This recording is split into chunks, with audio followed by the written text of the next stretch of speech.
અને મહેશ વસાવા ભાજપમાં જોડાતા જ છોટુ વસાવાએ પ્રહાર કર્યા છે। ભાજપ કોળ ઉંદરની પાર્ટી બની ગઈ છે તેવું જણાવ્યું છે, જે કોતરીને બધું ખતમ કરવા માંગે છે। છોટુ વસાવાએ પ્રહાર કર્યા છે। આમ તો વિધાનસભાની ચૂંટણી વખતે જ પિતા અને પુત્ર વચ્ચેના મતભેદ જે છે તે શરૂ થઈ ચૂક્યા હતા। હવે મહેશ વસાવા ભાજપમાં જોડાઈ ગયા, જેના કારણે છોટુ વસાવાએ પ્રહાર કર્યા છે અને કહ્યું છે કે ભાજપ કોતરીને બધું જ ખાઈ નાખશે, ખાવા માંગે છે।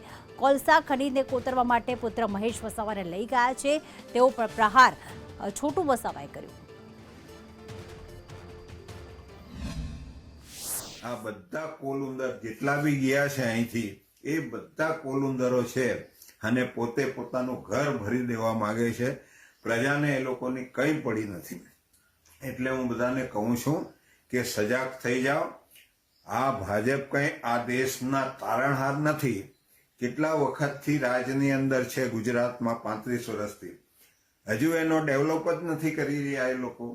આજે મોદી સાહેબને ખબર પડી કે ડેવલપ કરવાનું બાકી છે, એટલે આ લોકો જે જાય છે તે એવું વખાણ કરે છે કે મોદી સાહેબના ડેવલપથી અમે પ્રભાવિત થયા છીએ, એટલા માટે જઈએ છીએ।